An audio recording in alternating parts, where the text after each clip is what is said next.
Hey, it's Abiola, but you know that because you're watching The Best Shorts on BETJ. I am standing here at the 5th Annual Hip Hop Odyssey International Film Festival. Try saying that 5 times fast, with QD3, who is a, I don't know, he's like throwing up gang symbols and stuff over here. I'm starting to get nervous a little bit. Oh, peace. We love the peace sign.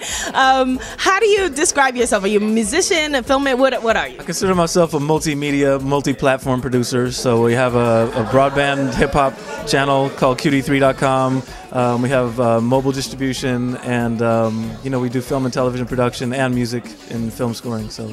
Okay, so a little bit of, well, it's not a little bit of everything, because that bothers me when people say that. You know, it's a very specific focus that you have. Exactly. I mean, I came from music. I did 20 years of music, worked with Tupac, LL Cool J, and a whole bunch of people. I did To Live and Die in LA for Tupac and Bob Guns, and you know how we do it for Ice Cube and all that. And then when Tupac passed away, I felt like there was a need to document urban culture in a really deep, well-researched way. And I felt like that was kind of lacking from traditional media. So we basically decided to do a series called the QD3 Collection, which focuses on the last 30 years in hip-hop for a DVD series. And it's very similar to what Ken Burns did for jazz. Oh wow! Okay, so this is really interesting to me, because as you're working on all these different platforms for the independent filmmaker, it's interesting now. Almost anyone with a camera is an independent filmmaker these days, thanks to YouTube and sites like that. For the independent filmmaker, what does that mean for them as an individual? I think it's creative freedom, and I also think that it's a chance for people to own their projects. You know, right now, if you have an idea and you want to take it to a major network, like outside of BT, a lot of those networks don't necessarily have a urban-only audience. So if you want to do something, you may have to alter your programming in order to fit their broader demographic.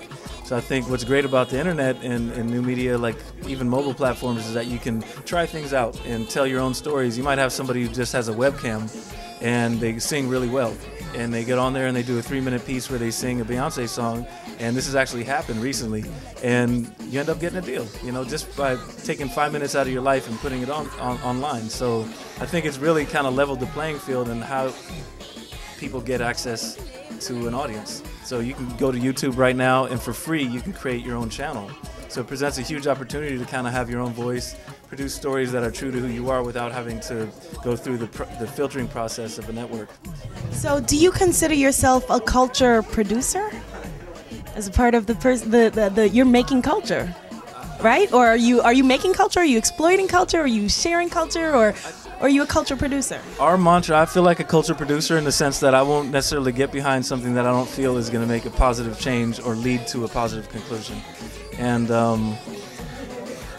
like all the films that we do have an underlying mission to them. So in that sense, I feel like we're nudging the culture, but we're not dictating it, but we're nudging it and bringing up points that need to be brought up in a constructive way.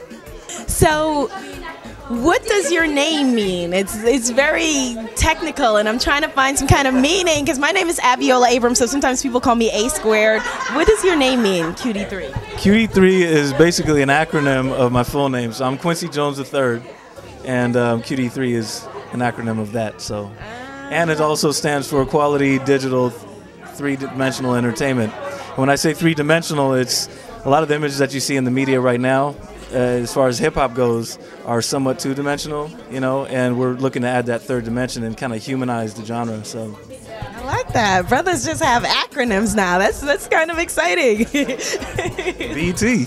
BT, exactly. And I have to say, when you said that you had been making music for 20 years, I was like, wow, you know, black don't crack. I won't ask you how old you are, but I'm 38. Okay, all right. So he's a young man. So the hip-hop generation is doing its thing, expanding into film, expanding into music, expanding into broadband. Keep making your content. And as I always say, until lions tell their own stories, tales of the hunt will glorify only the hunter, right? So tell your stories, people, and then send them to us or send them to QD3. We'll be back with more right here on BTJ.